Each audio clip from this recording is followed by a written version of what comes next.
గత కొన్ని వారాలుగా రోమిల్ రాసిన పత్రికను మనం ధ్యానం చేసుకుంటున్నాం. ఈ యొక్క రోమిల్ రాసిన పత్రికలో ఫస్ట్ నుంచి 16 వచనాల వరకు మనం ధ్యానం చేసుకున్నాం. అయితే ఇప్పుడు మిగిలిన భాగం ఏంటంటే 1వ అధ్యాయం 18 నుంచి కూడా 32 వచనాల వరకు ఉన్నది. అయితే ఈ 32 వచనాల్లో కూడా 3 అంశాల గురించి రాయబడింది. 18 నుంచి 20 వరకు 2 అంశాలు. ఆ 2 అంశాలు ఏంటంటే మనిషికి శుభార్త యొక్క అవసరం ఏంటి అనేది ఒకటి. రెండవది ఏంటంటే పాపానికి వ్యతిరేకంగా దేవుని యొక్క కోపం ఏ విధంగా ఉంటుంది అనేది. మూడవది ఏంటంటే మానవ జాతి అంతయు కూడా పాపములో ఉందని తెలియజేస్తుంది.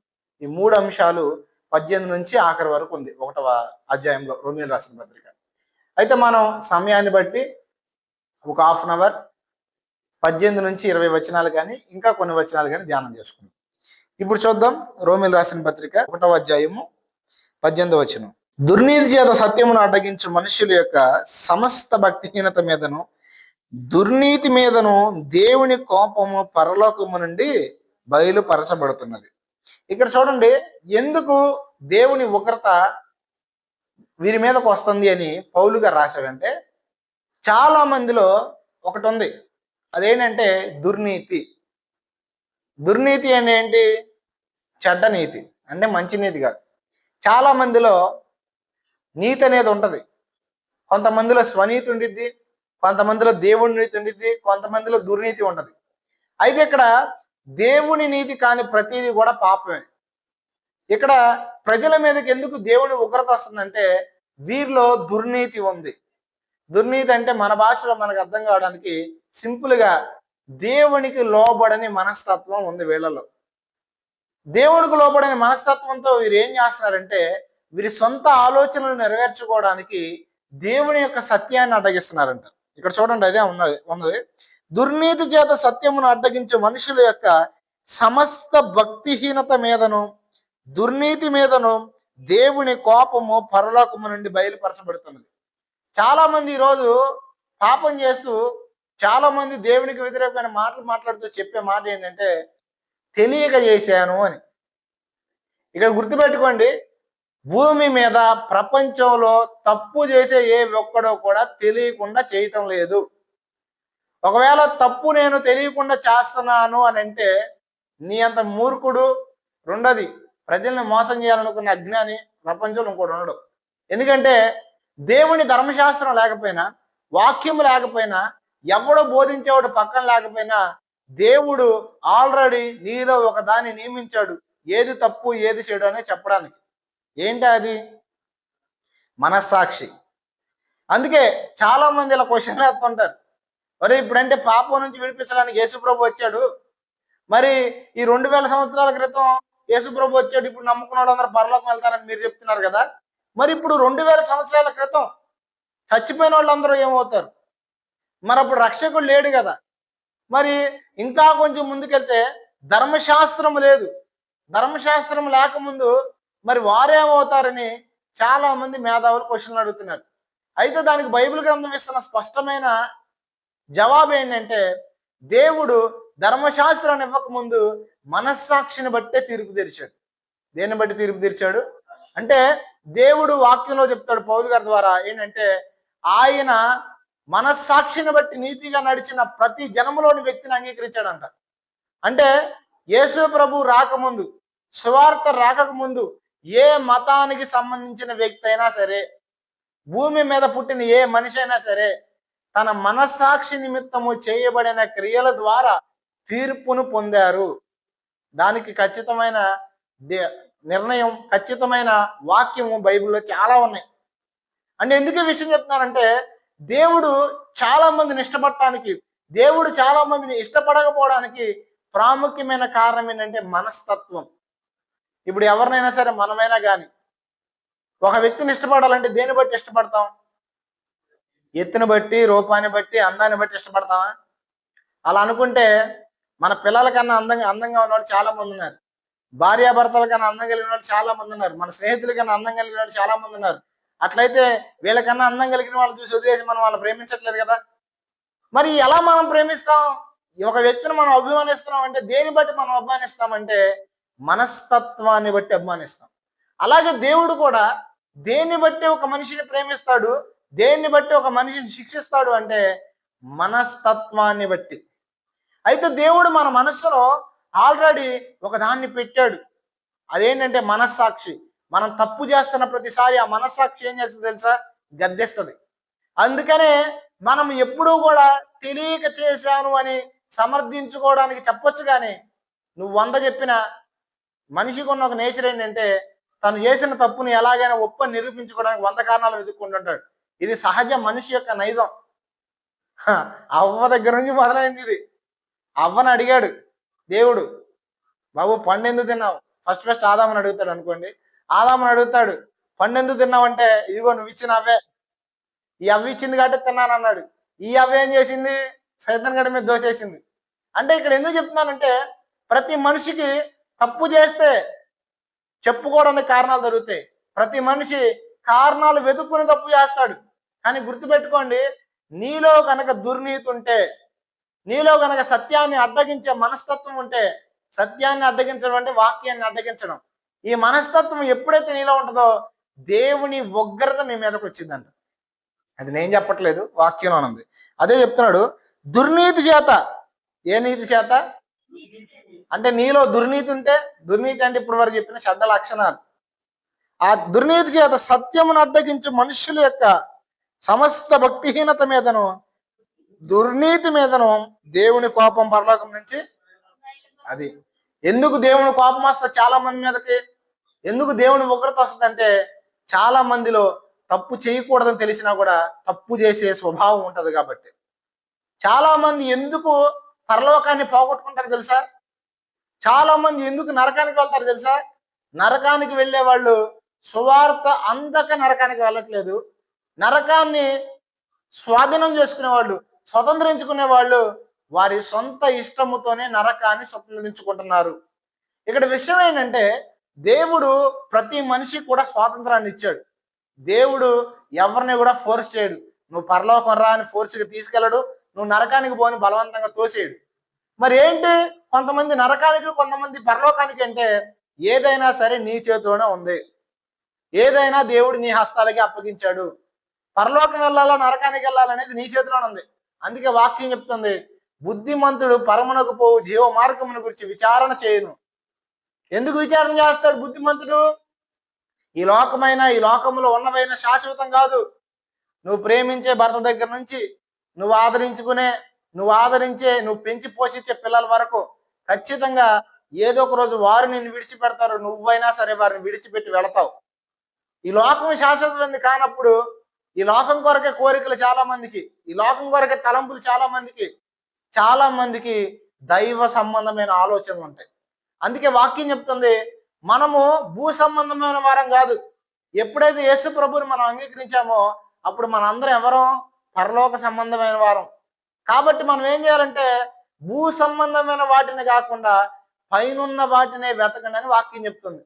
ఇప్పుడు మనం దేవుని వెతుకుతున్నాం, కానీ మన ధ్యాస దేని మీద ఉంది? ఇంకా లోకమే. కొంతమంది అయితే చిన్న చిన్న విషయాలు కూడా భర్తలను విసిగించడం, చీరల దగ్గర గొడవలు, బంగారు నగల దగ్గర గొడవలు, భర్త యొక్క పరిస్థితిని అర్థం చేసుకోకపోవడం. కారణం ఏంటంటే ఇంకా ఈ లోక సంబంధమైన వాటిలోనే మనం పరిగెత్తుతున్నాం.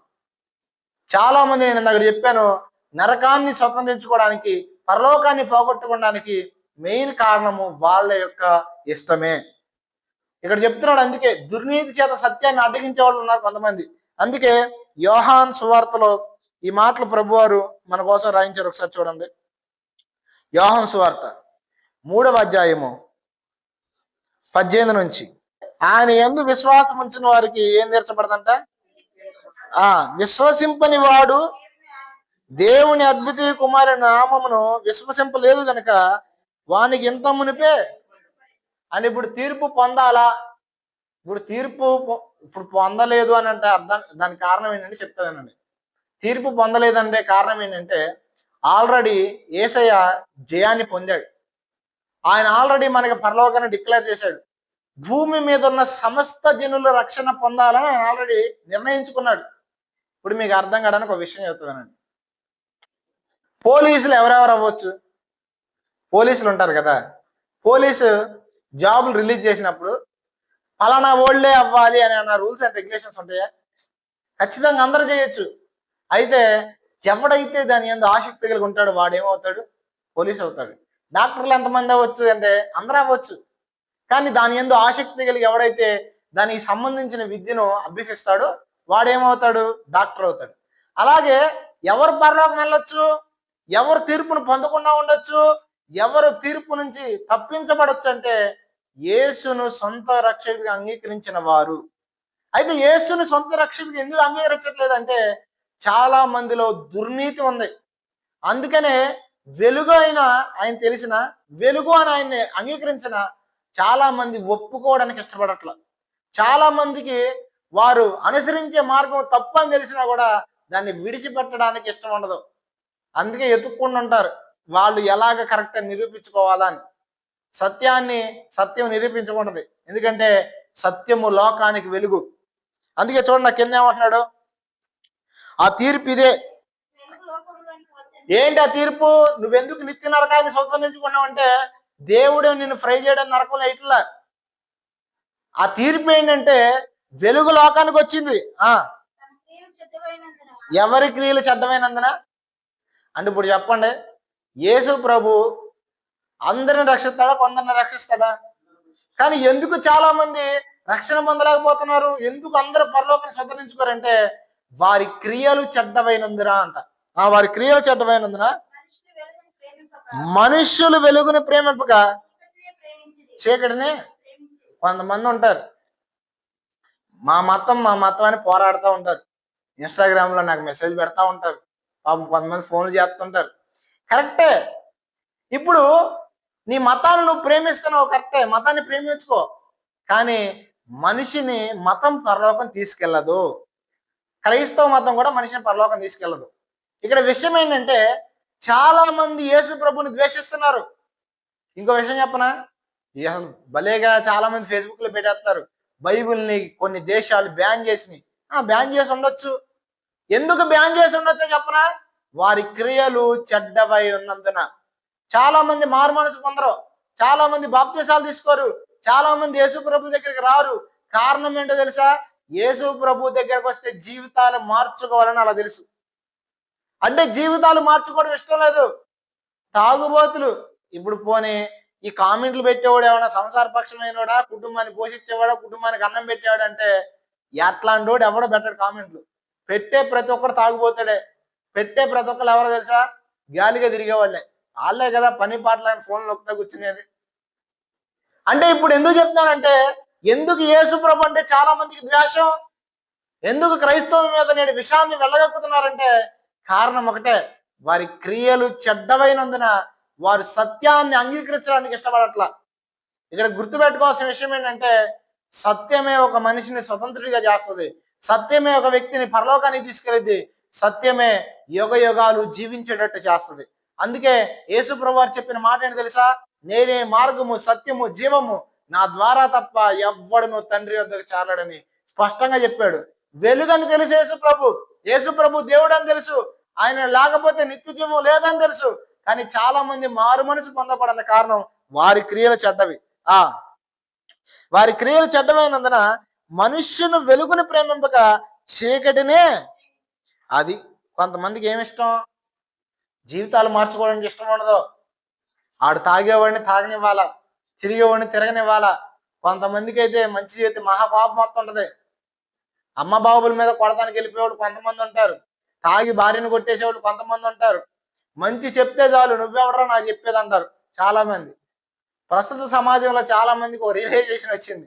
రియలైజేషన్ ఏంటంటే నా సంగతి నేను చూసుకుంటే చాలు, ఎవరికి ఇది తెలిసినా కూడా మంచి అని చెప్పకూడదనే ఫీలింగ్లోకి చాలా మంది వచ్చేసారు ఆల్రెడీ సమాజంలో. కానీ నా బాధ్యత చెప్పడం కాబట్టి ఖచ్చితంగా వాక్యాలను చెప్పాలంతే. ఇక్కడ గుర్తుపెట్టుకోండి, చాలా మంది తమ క్రియలు చెడ్డమైనందున వెలుగుని ప్రేమించకుండా చీకటిని మాత్రమే ప్రేమిస్తున్నారు. ఇది తప్పని తెలుసా? తెలీదా? ఇది చేయకూడదని తెలుసా? తెలీదా? తెలుసు, అయినా ఎందుకు చేస్తున్నారు? కొంతమంది విచిత్రం, గర్భాఫీసీలు చేయడానికి తిరుగుతున్నారు.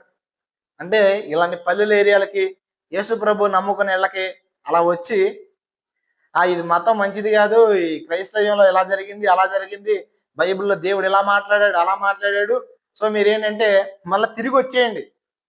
అంటే మీరు ఒకప్పుడు మా వాళ్ళే, ఇప్పుడు మీరు మా వాళ్ళు కాదు, మీరు ఆ మతాన్ని అనుసరిస్తున్నారు, మనోళ్ళగా మారిపోండి అని చెప్పేసి చేసే ప్రచారాన్ని గర్వాపసి అంటారు. అయితే ఇప్పుడు నాకు అర్థం కాని విషయం ఏంటంటే, నేను గర్వాపసి అయ్యి ఏం చేయాలా? అదే నాకు అనిపించింది. పొద్దున్న చూశాను నేను. ఒకడు ఢిల్లీ వెళ్ళాడు అనమాట ఫ్లైట్లో.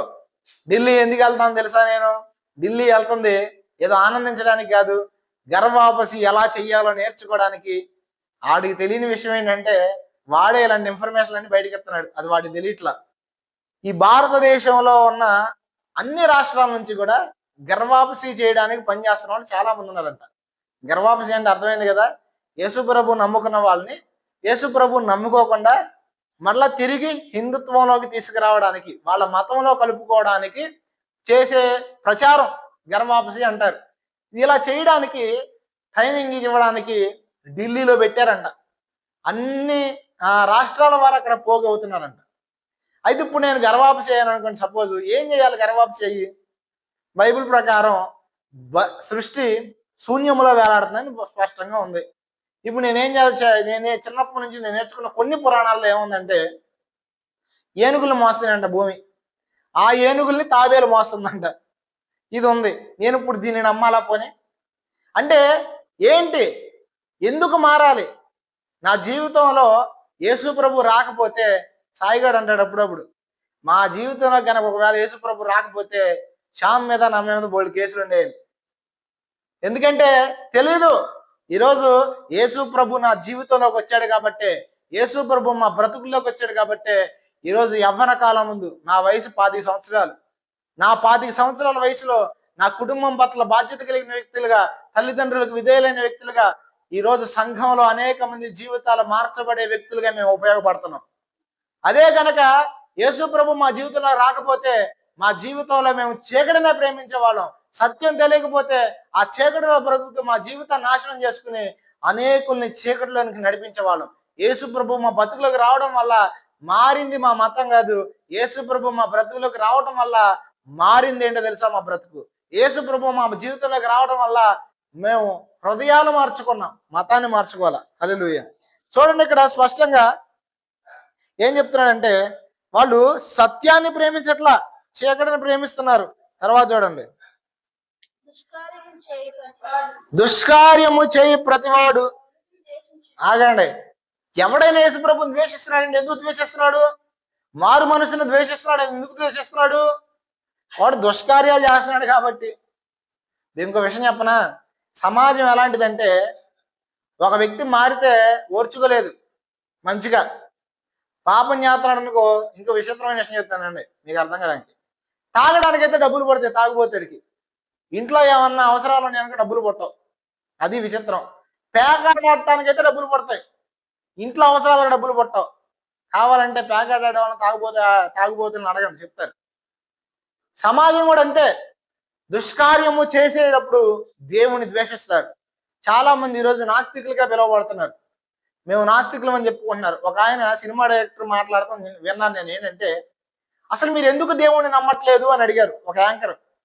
ఎందుకు దేవుణ్ణి నమ్మట్లేదని అడిగితే ఆయన చెప్పిన స్పష్టమైన జవాబు ఏంటి తెలుసా? నేను దేవుణ్ణి నమ్మితే నా ఇష్టం వచ్చినట్టు బతకలేను. సింపుల్ ఆయన చెప్పింది. అదే అదే ఒక డైరెక్టర్ ఇంకొక కుర్రోడు అడిగాడు, నేను కూడా మీలా బతకాలని ఏం చేయాలంటే, మొట్టమొదటి దేవుడు అనే కాన్సెప్ట్ పక్కన పెట్టు అని చెప్పాడు. అంటే అదే ఆయన మీరు దేవుణ్ణి నమ్మాల్సి వస్తే ఏ దేవుడిని నమ్ముతారంటే యేసు ప్రభువుని నమ్ముతారని చెప్పాడు అనుకోండి, అది వేరే విషయం. కానీ ఎందుకు చెప్తున్నానంటే, ఈరోజు చాలా మంది దేవుని దగ్గరకు రాకపోవడానికి కారణం వారికి సత్యం అంటే నచ్చక, వారు దుర్నీతిని ప్రేమించి. ఈరోజు నా ప్రశ్న, యేసు ప్రభు నమ్ముకున్న నువ్వు మారు మనసు పొందకుండా ఎన్నాళ్ళు మందిరానికి వచ్చినా కూడా నువ్వు దుర్నీతి ప్రేమిస్తున్న వ్యక్తివే తప్ప నీతిని ప్రేమిస్తున్న వ్యక్తివి కాదు. నువ్వు నిజంగా గనక దేవుని ప్రేమిస్తే, నువ్వు నీతిని ప్రేమిస్తే మొట్టమొదట ఆయనకి విధేయురాలుగా విధేయుడిగా బ్రతుకుతావు.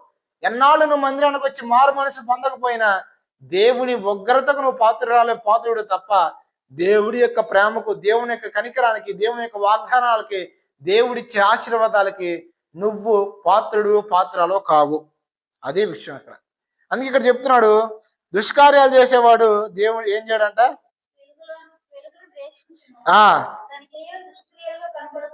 ఆ చూడండి, వెలుగులోకి వస్తే ఏమైంది? వాడి క్రియలు, చాలా మంది బైబిల్ గ్రంథం అంటే భయం.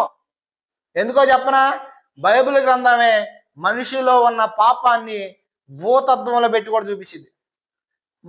సాధారణంగా బయట చూపుని అపవిత్రపరచుకోవడం పెద్ద తప్పు కాదనే ఫీలింగ్ ఉంది సమాజంలో. కానీ క్రైస్తవ్యంలో ఏముందో చెప్పనా? ఒక స్త్రీని మోహపు చూపుతో చూసి ప్రతివాడు హృదయమందే ఆమెను వ్యభిచరిస్తున్నాడు తనతో అని స్పష్టంగా రాశాడు. అంటే దేవుడు స్పష్టంగా చెప్పిన మాట ఏంటి తెలుసా? నీ కన్ను కూడా పవిత్రంగా ఉండాలా, నీ మాట పవిత్రంగా ఉండాలా, నీ చూపు పవిత్రంగా ఉండాలా, నువ్వు నడిచే నడక పవిత్రంగా ఉండాలా, నువ్వు చేతులు పవిత్రంగా ఉండాలా, నీ హృదయము అంతరంగము సమస్తం పవిత్రంగా ఉండాలని చెప్తుంది వాక్యం. ఇప్పుడు ఎందుకు వాక్యం అంటే భయం అంటే, లోకంలో బతకకపోతే వాళ్ళు పవిత్రంగా బతకాల యేసు ప్రభు దగ్గరకు వస్తే. అందుకని ఈరోజు ఏం చేస్తున్నారంటే యేసు ప్రభుని ద్వేషిస్తున్నారు. కానీ ఇక్కడ గుర్తుపెట్టుకోవాల్సిన విషయం ఏంటంటే, ఎవడు యేసు ప్రభుని ద్వేషించినా ద్వేషించకపోయినా, ఎవడు యేసు ప్రభుని సత్యమన్నా సత్యం అనకపోయినా, యేసు ప్రభు సత్యం 100 మంది సూర్యుడి మీద ఉమ్మేసినా సరే తిరిగి వాళ్ళ మీద పడిద్ది తప్ప సూర్యుడి మీద పడదు. ఎందుకంటే సూర్యుడు అందనంత ఎత్తులో ఉన్నాడు కాబట్టి.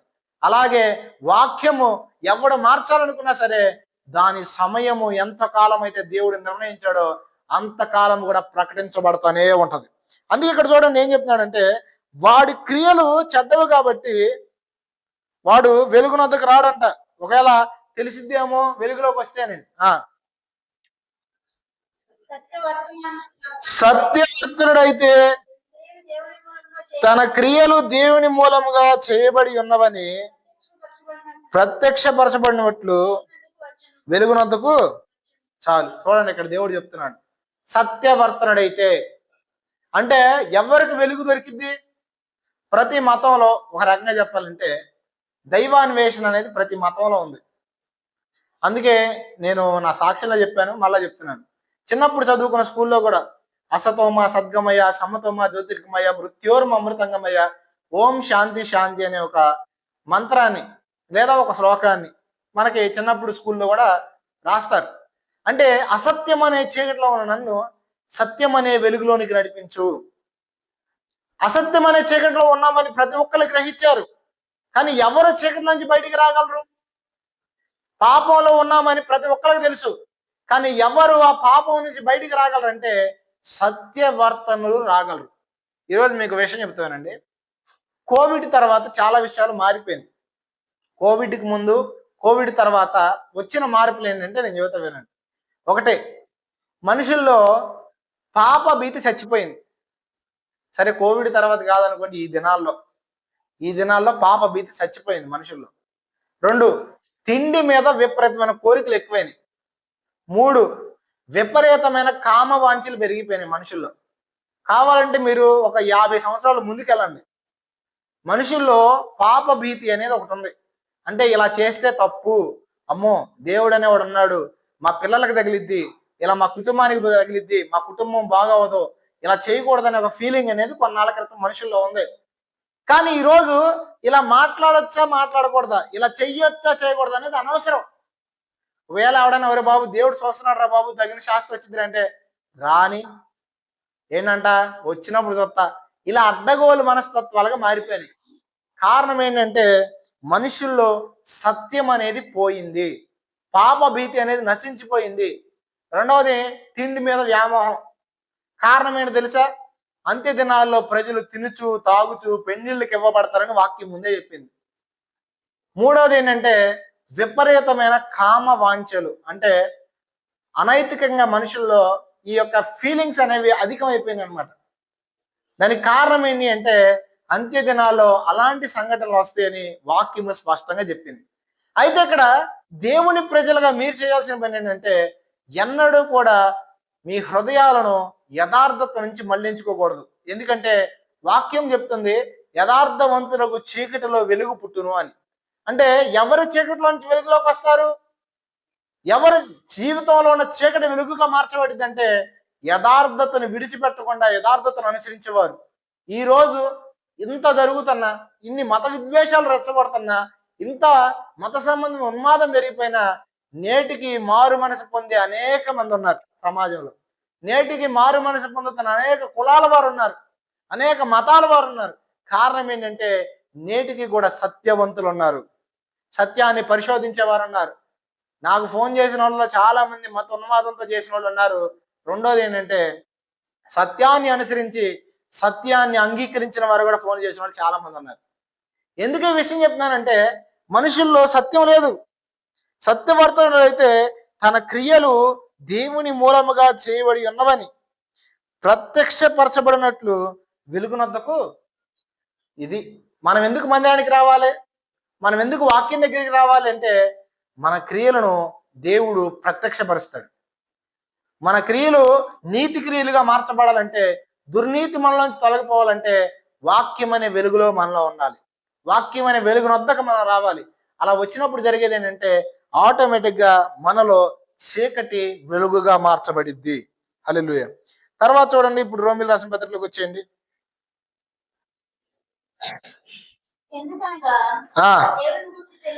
చూడండి 18 అధ్యాయం చదివాం కదా, ఇప్పుడు 18 వచ్చిన చదివాం కదా, 19 వచ్చిన దేవుని గురించి తెలియశక్యమైనది ఏదో అది వారి మధ్య విషదమై ఉన్నది, దేవుడు అది వారికి విషదపరిచను. అంటే ఇప్పుడు చూడండి, ఏ వ్యక్తి కూడా రేపు నరకానికి వెళితే దేవుని న్యాయపీఠం ఎదురు నిలబడితే అరే ఇది మాకు తెలియదండి, తెలిస్తే మేము మారేవాళ్ళము అనే అవకాశం లేదు.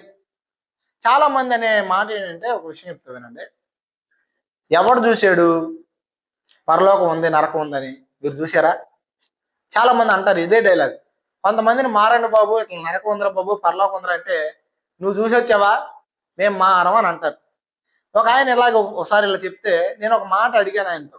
ఏంటంటే, సరే మీరు అన్నట్టుగానే నిజంగానే నరకం లేదు, నేను నరకం ఉందని చెప్పేసి సిద్ధపడ్డాను, ఇక్కడ మారు మనసు పొందాను, జీవితాన్ని మార్చుకున్నాను, దేవుడు చెప్పినట్టు పవిత్రమైన మార్గంలో నడుస్తున్నాను, నా పాపాన్ని వదిలేశాను, యథార్థంగా నడుస్తున్నా, నేను చచ్చిపోతా. ఇప్పుడు నరకం అనేది లేదనుకోండి, నాకు ఏదైనా నష్టమా అని అడిగాను ఆ వ్యక్తిని. ఆ నష్టం ఏముంది, బాగానే బతికావు కదా, నష్టమేం లేదన్నాడు. తర్వాత ఆ వ్యక్తిని ఇంకో క్వశ్చన్ చేశాను నేను. సరే ఇప్పుడు నువ్వు నరకం లేదు, పరలోకం లేదు, దేవుడు లేదు, దెయ్యము లేదని బతికావు, నీ బతుకు కాలం అంతా తిరిగావు. తిరిగిన తర్వాత నువ్వు చచ్చిపోయిన తర్వాత నరకం ఉంది, అయితే ఇప్పుడు నీ పరిస్థితి ఏంటి అని అడిగాను. సౌండ్ లేదు. ఎందుకంటే లేదు అని చెప్పేసి నీ ఇష్టం వచ్చినట్టు బతికితే రేపు లేదు అన్నది ఉంటే ఏం చేస్తావు? అందుకే వాక్యాన్ని నేను నమ్మాను. ఎందుకంటే వాక్యము నాకు సమస్తాన్ని బోధించింది, ఆ వాక్యము నా జీవితాన్ని సిద్ధపరిచింది. రేపు నేను దేవుని న్యాయపీఠం ఎదురు నిలబడినప్పుడు నాకు తెలియదే, ఆ డైలాగ్ రావసరం దేవుడి దగ్గర ఎండకూడ దేవుడు. ఎందుకంటే మీకేది తెలియదో, సువార్త తెలీదా, యేసు ప్రభు గురించి తెలీదా? అందుకే దేవుని రాకడ గురించి చెప్పిన సందర్భాల్లో ఒక సందర్భం ఏంటి తెలుసా? ఈ సువార్త సకల దేశములకు సకల ప్రజలకు సాక్షార్థముగా ప్రకటించబడింది. అంటే ప్రభు వచ్చు దినానికి యేసు ప్రభు గురించిన వార్త భూమి మీద చిట్ట చివర ఆఖరిలో ఉన్న అంచుల్లో ఉన్న కొండల్లో కోనలో ఉన్న వ్యక్తులకు సహా యేసు ప్రభువుని తెలిసిద్ది. దేవుడే విశదపరుస్తాడు, విశదపరిచి నీ నిర్ణయానికి అప్పగిస్తాడు. అది విషయం. చూడండి తర్వాత, ఆయన అదృశ్య లక్షణాలు. దేవుడి లక్షణాలు ఎలా ఉన్నాయి? అదృశ్యంగా ఉన్నాయి. అంటే ఆయన శక్తి, దేవత్వమును, జగదుత్పత్తి మొదలుకుని సృష్టింపబడిన వస్తువులను ఆలోచించుట వలన తేటబడుచున్నవి గనక వారు నిరుత్తరులై. కొంతమంది అనే మాట ఏంటి తెలుసా? నేను దేవుడి దగ్గరికి వెళ్ళినాక చెబుతాలే, అంత సినిమా లేదు అక్కడ, నువ్వు ఎక్కడున్నాగానే ఏదైనా చేయాలా, రేపు నేను అక్కడికి వెళ్ళినా చూసుకుంటాలే అంటే నువ్వు నిరుత్తరుడుగా ఉంటావు. అంటే నువ్వు సమాధానం దేవుడు చెప్పలేవు. ఎందుకంటే దేవుని చేత చేయబడిన నీకే అంత సీన్ ఉంటే, అంత జ్ఞానం ఉంటే దేవునికి ఎంత జ్ఞానం ఉండాలి? ఒకటి గుర్తుపెట్టుకోండి, దేవుడు ఒక మనిషి బ్రతుకు కాలంలో మారడానికి, మారు మనసు పొందడానికి ఆ వ్యక్తికి ఎన్నో అవకాశాలు ఇస్తున్నాడు. ఆ వ్యక్తికి ఎంతగానో కృప చూపుతున్నాడు. కృప అనేది మనం చేసే పాపాలనే అడ్డు కట్టగొనడానికి, కప్పేయడానికి కాదు. కృప అంటే ఏంటి తెలుసా? దేవుళ్ళలో కొనసాగడానికి మనకి దేవుడి నుంచి వచ్చిన సహాయం. ఆ కృపచేతన దేవుడు ఏం చేస్తున్నాడంటే, నువ్వు బలహీనుడివైనా, నువ్వు బలహీనరాలైనా మరలా తిరిగి నేను లేవనెత్తున్నాడు. ఆ కృపచేత దేవుడు ఏం చేస్తున్నాడంటే, ఒకవేళ నువ్వు పడిపోయినా మరలా తిరిగి నేను పిలుస్తున్నాడు. అప్పుడు నువ్వు చేయాల్సిన పని ఏంటి తెలుసా? భూమి మీద ఉండగానే లోబట్టడం నేర్చుకోవాలి. ఇక్కడ చూడండి, నాకు తెలియదే, అబ్బే నేను అప్పుడు తెలిసింటే మారేవాడిని అంటే నీకు అవకాశం లేదు. ఎందుకంటే నువ్వు విన్నా వినకపోయినా. ఇప్పుడు నేను చెప్పే వాక్యం చాలా మందికి ఏ నరకమైంది పరలోకమైన గోలగా ఉండొచ్చు, ఒకవేళ చిరాకు పుట్టించవచ్చు, ఒకవేళ ఏందిరా బాబు ఈ సోదాన్ని మీకు అనిపించవచ్చు. మీరు ఎలా తీసుకున్నా సరే దేవుడి వాక్యం ద్వారా మీతో మాట్లాడుతున్నాడు. మీ జీవితానికి మీరే ఉత్తరవాదులు. మీరు నరకాగ్ని గుండానికి వెళ్ళడానికి ప్రభు కారణం కాదు, దేవుడు కారణం కాదు, మీరే కారకులు.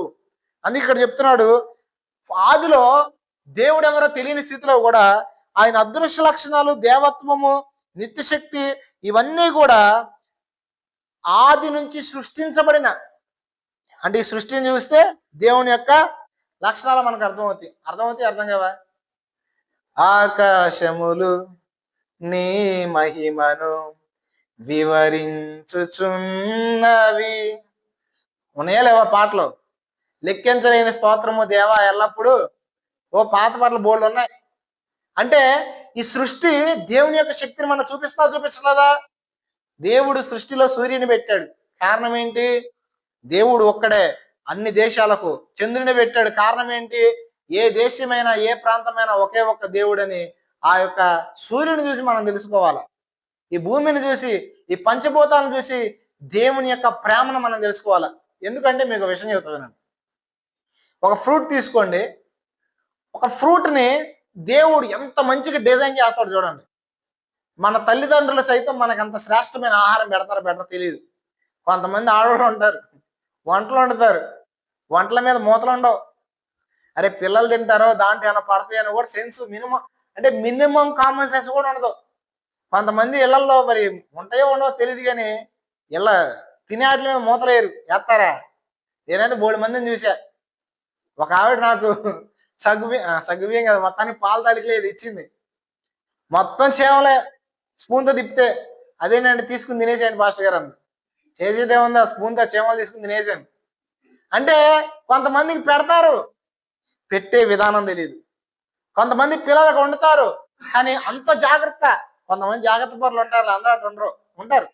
కానీ దేవుడు చూడండి, ఒక డిజైన్ చేస్తే ఒక పండుని ఎంత అద్భుతంగా డిజైన్ చేస్తాడు. ఒక దానిమ్మకాయ తీసుకోండి, దానిలో గింజలు, ఆ గింజల మీద లేయర్స్, మళ్ళీ అది పాడవకుండా.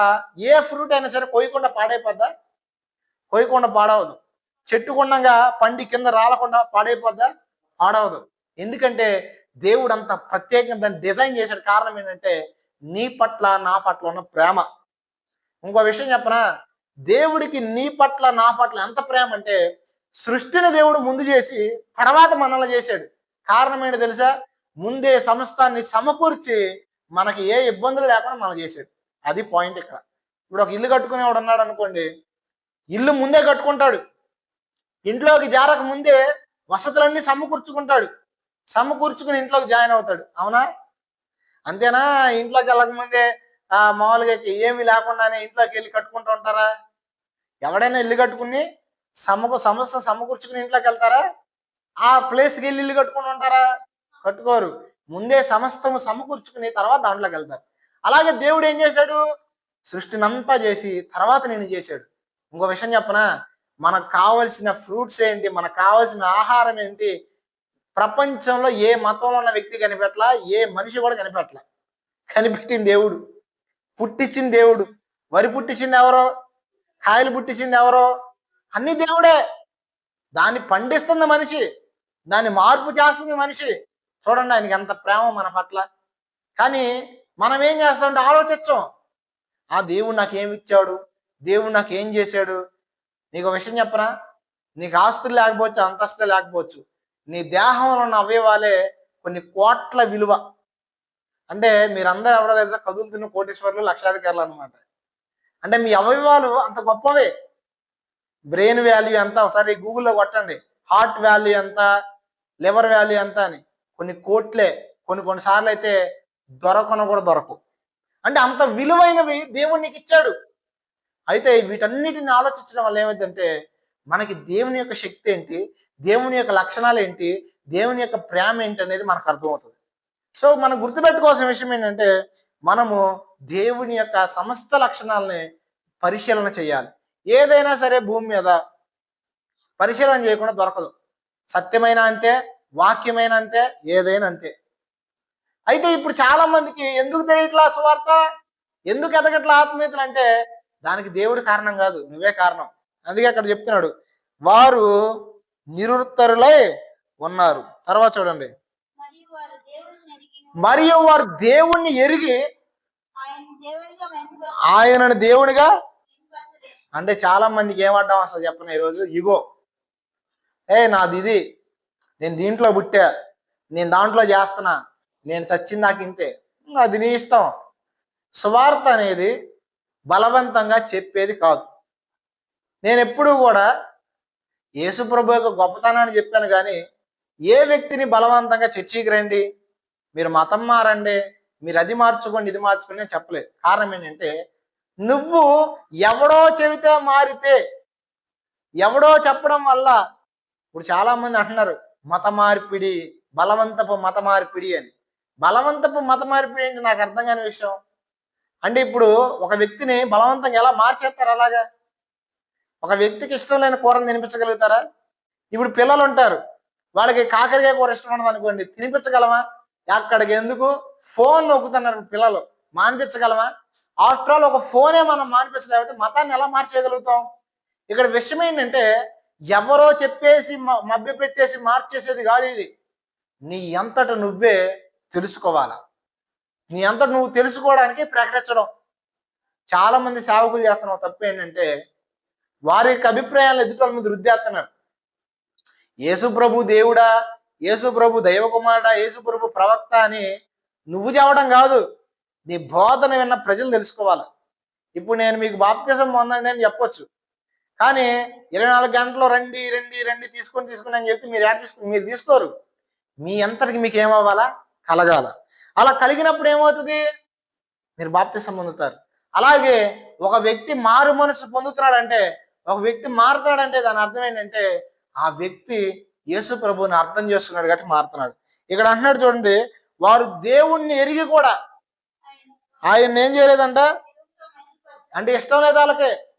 ఈగో అడ్డం వచ్చేసింది, కొంతమందికి మతం అడ్డం వచ్చింది, కొంతమంది కులం అడ్డం వచ్చింది, కొంతమంది వాళ్ళు చేసేది తప్పు అని తెలుసు, వాళ్ళు వెళ్ళే మందిరం కూడా కరెక్ట్ కాదని తెలుసు సిద్ధాంతపరంగా. ఇప్పుడు కొన్ని సంఘాలు ఉన్నాయి, చర్చిలే కడతారు వాళ్ళు. యేసు ప్రభు దేవుడు కాదని బోధిస్తారు. యేసు ప్రభు దేవుడు కాదు, కేవలం దేవుని కుమారుడు మాత్రమే. దేవుడు ఎవరంటే యెహోవా, ఇది బోధ కొన్ని సంఘాల్లో యేసు మాత్రమే, యెహోవా అవసరం లేదు, పరిశుద్ధాత్మ అవసరం లేదని బోధిస్తారు. ఇది కొన్ని సంఘాలు. ఇప్పుడు ఇలా బోధిస్తున్నప్పుడు వారు వెళ్ళే సంఘాలు కరెక్ట్ కాదు, నేను వింటున్న వాక్యం తప్పు, నేను వింటున్న వాక్యం నన్ను ఆత్మీయంగా బలపరచట్లేదు, నేను వింటున్న వాక్యం నేను ఆత్మీయ జీవితాన్ని ఎదగడానికి ఉపయోగపడట్లేదని తెలిసినా కూడా చాలా మంది చేస్తున్న పని ఏంటంటే, ఏం కాదులే, వాక్యము తెలిసినప్పటికీ నీకు ఇది ఆత్మీయతలో నన్ను అభివృద్ధి చేయట్లేదు, నేను వింటున్న వాక్యము నిష్ప్రయోజనం అవుతుంది, ఎందుకంటే అది మనుషుల పద్ధతులు బట్టి బోధించబడుతుందని నీకు తెలిస్తే విడిచిపెట్టి నిర్దాక్షిణంగా రావచ్చు. నేనైనా సరే చెప్పే విషయం ఏంటంటే, నేనే కాదు, మన ఒక ఆయన్ని కలిసే పాస్టర్ గారు నాకు భలే సంతోషం అనిపించింది. ఆయన ప్రతి ఆదివారం చర్చిలో ఒక అనౌన్స్మెంట్ చేస్తాడంట. అనౌన్స్మెంట్ ఏంటంటే, నా దగ్గర గనక మీలో ఎవరైనా ఆత్మీయంగా బలపరచబడకపోతే, ఇంకొక చోట గనక ఆత్మీయంగా నేను అక్కడికి వెళితే బలపరచబడతానని చెబితే నాకు బాధ లేదు, నేను మిమ్మల్ని ఏమన్నా ప్రార్థన చేసి పంపిస్తాను రండి అని పిలుస్తాడంట ప్రతి వారం. అంటే ఎందుకు చెప్తున్నానంటే, మనం వెళ్ళేది ఏదో షో కోసమో, ఏదో 3 మొక్కలిని విని రావడం కోసం కాదు. మనము వాక్యాన్ని సత్యముగా విన్నప్పుడు, సత్యమైన వాక్యాన్ని విన్నప్పుడు జరిగేది ఏంటంటే మనలో ఆత్మ సంబంధమైన కార్యాలు జరుగుతాయి, మనకు తెలియకుండా జరుగుతాయి. అందుకే ఇక్కడ చూడండి, వాళ్ళకి దేవుడు ఎవరో తెలుసు, అయినా దేవుడిగా వారిని ఏం చేయలేదంట, మహింపరచబడలా. కృతజ్ఞతాస్తుతులు చెల్లింపలేదు, కానీ తమ వాదం ఏం చేశారు, అది విషయం. చాలా మంది వాదనలు పెట్టుకుంటూ ఉంటారు, మాది కరెక్టు, మీది కరెక్టు, అది కరెక్టు, ఇది కరెక్ట్ అని. ఖచ్చితంగా మీకు విషయం చెప్తానండి. వాదం పెట్టుకునే వాళ్ళు రెండు రకాల వాళ్ళు ఉంటారు. ఇప్పుడు మనతో మన సత్యాన్ని బోధించినప్పుడు కూడా వాదం వాడేవాళ్ళు ఉంటారు. అయితే వాదం వాడేవాళ్ళు రెండు రకాలు ఏంటంటే, ఒకటి వారి వాదాన్ని నెగ్గించుకోవాలని వాదం వాడేవాడు. రెండు, న్యాయం ఏంటి, సత్యం ఏంటి, మంచి ఏంటి తెలుసుకోవాలని చెప్పేసి మనతో మాట్లాడేవాళ్ళు. మనం ఖచ్చితంగా వాళ్ళ వాదం కరెక్ట్ నిరూపించుకోవాలి, వాళ్ళ వాదమే నెగ్గాలని మాట్లాడే వాళ్ళు ఉంటారు చూడండి. నిస్సందేహంగా నిర్మమాటంగా వాళ్ళ నుంచి తప్పించుకోవచ్చు. పక్కన వాళ్ళని నిస్సందేహంగా వాళ్ళ పక్కన పెట్టేసి, అరే బాబు నీకు దండవరని పక్క వచ్చేయండి. కానీ ఎవరైతే నిజాన్ని తెలుసుకోవాలని ప్రశ్నిస్తారో, సత్యం తెలుసుకోవాలని ప్రశ్నిస్తారో, అలాంటి వారికి ఖచ్చితంగా చెప్పండి. ఎందుకు చెప్పాలంటే, మనం బాధ్యత కలిగిన వ్యక్తులంగా ఒక వ్యక్తికి సత్యాన్ని తెలియజేయాలి. అది ఇక్కడ ఏమంటున్నాడు, వారి వాదములు ఏం చేశారంటే వారు అంటే సత్యాన్ని తెలుసుకుని కూడా వాళ్ళ సొంత అభిప్రాయాన్ని, వారి సొంత ఉద్దేశాలని నెరవేర్చాలని చెప్పేసి కొంతమంది వాదం వాడి వారి వాదం యందు వ్యర్థులైపోతున్నారు. ఈరోజు నా ప్రశ్న, మీరు దేవుని చిత్తాన్ని ఎరిగిన వ్యక్తులుగా ఉన్నారా? దేవుని వాక్యాన్ని ఎరిగిన వ్యక్తులుగా ఉన్నారా? లేదంటే మీ సొంత ఆలోచనలతో మీరు నడిపించబడుతున్నారు? మనిషికి ఎప్పుడైనా సరే దేవుని నడిపింపు లేకపోతే ఉండేది సొంత నడిపింపే. ఎందుకంటే ప్రతి మనిషి కూడా 3 అధికారాల కింద ఉంటాడు. 3 అధికారాలు ఏంటంటే, ఒకటి తన యొక్క సొంత మనస్తత్వం, రెండోది దేవుని నడిపింపు, మూడోది ఏంటంటే అపవాది యొక్క నడిపింపు. ఈ 3 నడిపింపులు ఖచ్చితంగా ఒక మనిషి మీద ఉంటాయి. నువ్వు దేవుని మాట విని దేవునికి లోబడిన వ్యక్తి అయితే, ఒకటి నీ శరీరం నిన్ను ప్రేరేపిస్తుంది. ఈరోజు ఇంత భయంకరమైన పాపాలు జరగడానికి కారణం కూడా వారి శరీరాన్ని వారి ప్రేరేపించి ఈడ్చుకుని పోవటమే. రెండవది దేవుని నడిపింపు. దేవుని నడిపింపు ఏంటంటే నిన్ను పవిత్రతలోనికి తీసుకెళ్తుంది, నిన్ను వెలుగులోనికి తీసుకెళ్తుంది. మూడోది సాతాను నడిపింపు. కొంతమంది చచ్చిపోవాలని కోరికలు పడుతుంటాయి, కొంతమంది ఎదుటి వాళ్ళని ఏమైనా చేయాలని కోరికలు పడుతుంటాయి, కొంతమంది ఎప్పుడు చూసిన ఎదుటి వాళ్ళని తిడతానే ఉంటారు, ఎదుటి వాళ్ళ నాశనాన్ని కోరుతానే ఉంటారు. కారణం ఏంటంటే అపవాది వాళ్ళని రేపుతా ఉంటాడు. అయితే ఇప్పుడు నా ప్రశ్న ఏంటంటే, నువ్వు ఏ నడిపింపుని కోరుకుంటున్నావు?